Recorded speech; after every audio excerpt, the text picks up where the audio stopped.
Let's get into today's long balls here Wednesday on Morning Kickaround.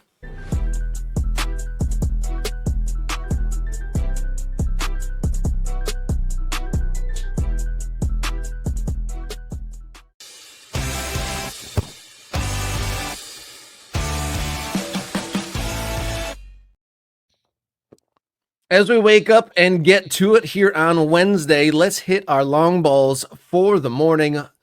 Wednesday morning, long ball number one. Champions League knockout action is underway. A pair of Americans had various impacts or a wide range of impacts on their games yesterday on Tuesday afternoon's action. Weston McKennie, let's start with the good stuff, Jason. Weston McKennie, he played as the number 10 for Juventus. That's a good sentence for us there. Not only did he do that, he played very well and scored an absolute thunderbolt. What do you make of that, and how did you take that in? Were you on the seat of your chair for that one, Jason? Of course. I mean, keeping an eye on the Americans. Also worth mentioning that Tim Weah started as a right back in that game. Seems to be where Thiago Motta likes Tim Weah, is at right back, and he's gotten plenty of time there. He's not a match-to-match starter, but he is solid. And, in fact, he rated just as highly as Weston McKennie did on the day if you go over to FotMob and check the ratings. So, but before we get to what Weston did, worth pointing out, Tim Weah, 31 of 36 passing. You didn't do a ton in terms of creating chances. Did have one shot that was on target, but obviously didn't go in the back of the net. 3 successful dribbles, a couple of accurate crosses out of 4 attempted.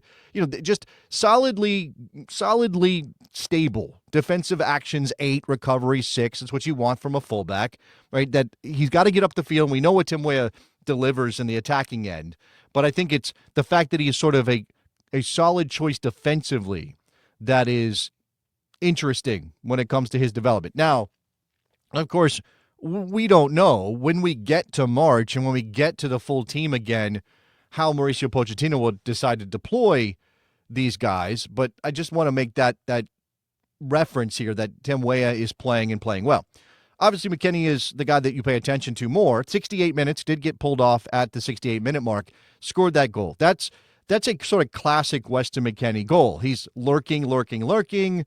Ball gets played out to him, and he, as he said, he hits a thunderbolt. He hits an absolute banger of a goal to help Juventus on their way. They gave up an equalizer in that game and then found a winner from Bangula in the 82nd minute. So not as simple maybe as Juve wanted it to be against PSV Eindhoven, and they will have to, be careful going back to Holland with a narrow lead. Also, I guess we should mention that, there are many Americans on PSV Eindhoven. Only one appeared in that game. Another right back, Richie Ledesma, who came through the American system as an attacking player, as a midfielder, is now playing right back for PSV Eindhoven. Of course, if Serginho Dest was available, he probably would have started that game. Malik Tillman was also injured, and Ricardo Pepi out injured as well. But, I mean, it's been said before, and I'll say it again. I'll be another American soccer voice to say this.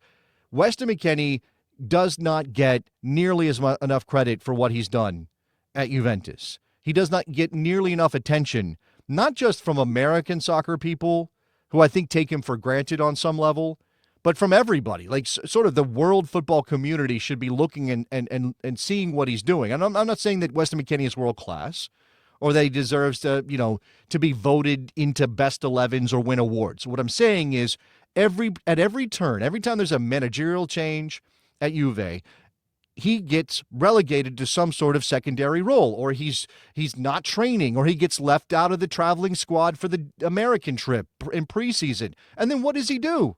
A month later, he's getting time in one position. And then Motta's like, well, wait a second. Weston McKennie is a Swiss Army knife. I can use him anywhere.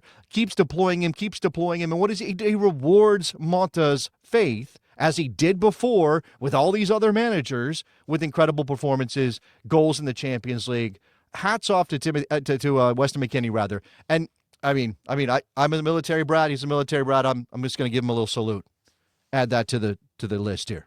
So let's kind of put this into terms for like non-footballers. Like, if was it third year at Juventus in the situation of back and forth? Would you say, is this the second or third season here that he's done this? Well, I mean, I think from the beginning, it was, let's think about the timeline, right? And we're going to be going back in our memories here, so that's a little rough. But he leaves Schalke to go to Juve, and everybody's like, wait, what? Yeah, You're and, going to and he play? skipped this. Yeah, so it's been a little while, and there's been this push pull, like earn your place, step back, earn your place, Well, step back. So just in our own careers, let's think about ourselves as non-football players.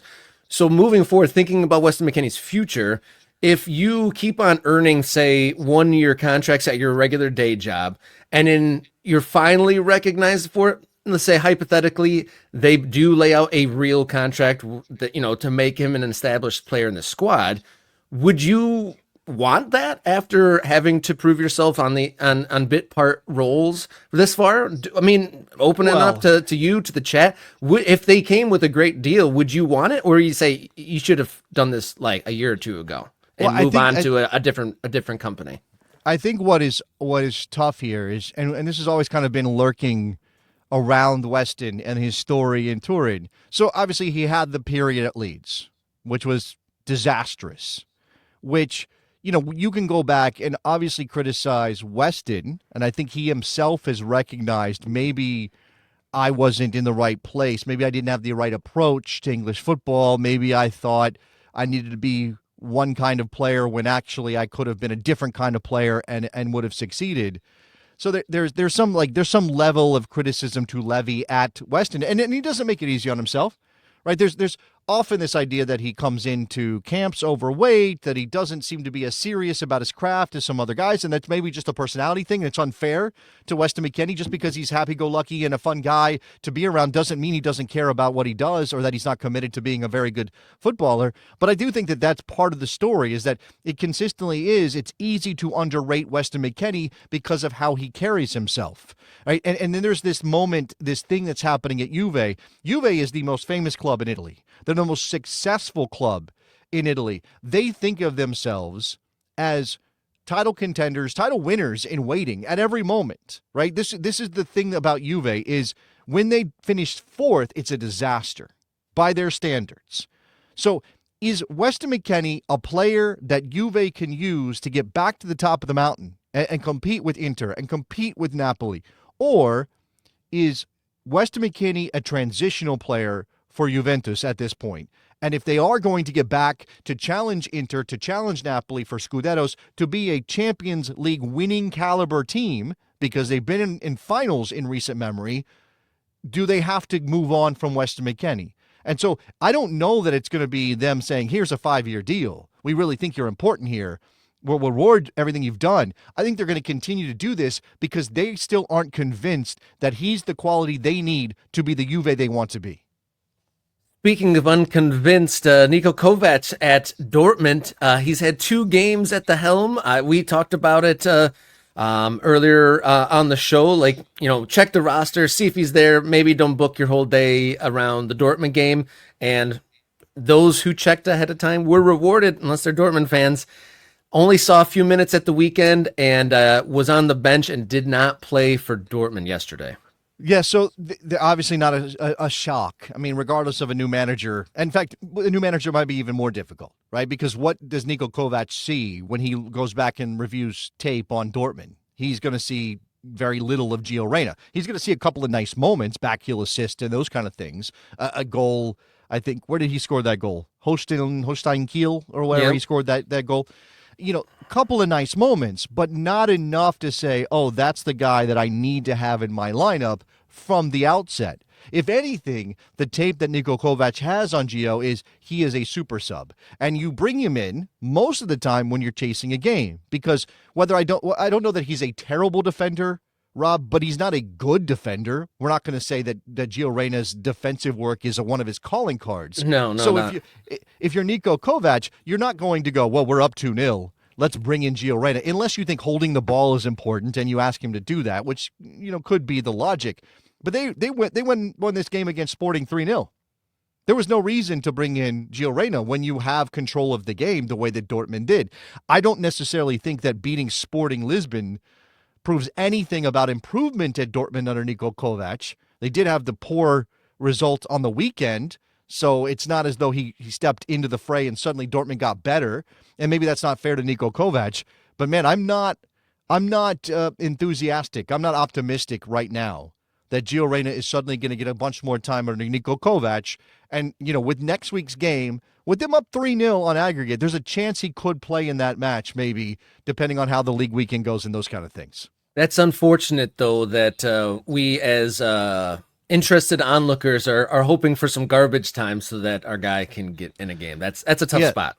And I think Nate probably has the pulse of most American soccer fans. I don't care how much he plays over the next few months. Force an exit this summer no matter what, right? And I've seen the stories out there that Dortmund, if they don't make the Champions League next season, because look at where they are on the league table in Germany, if they can't make a run and get into the top 4 in Germany and be sure of their place in the Champions League, well, their budget is going to get just absolutely wrecked, and they're going to have to sell some pieces. Now, the obvious pieces to sell are Guirassy and a couple other guys, but Gio could be on that list. They may have to sell low on him, lower than they wanted. They may end up not getting the return they thought they were going to get when they brought Gio Reyna in and into the first team. But as Nate says, if there does not seem to be a future, and look, again, new manager in February, who knows what's going to happen in the summer? If they finish 10th, does Niko Kovac get to keep his job?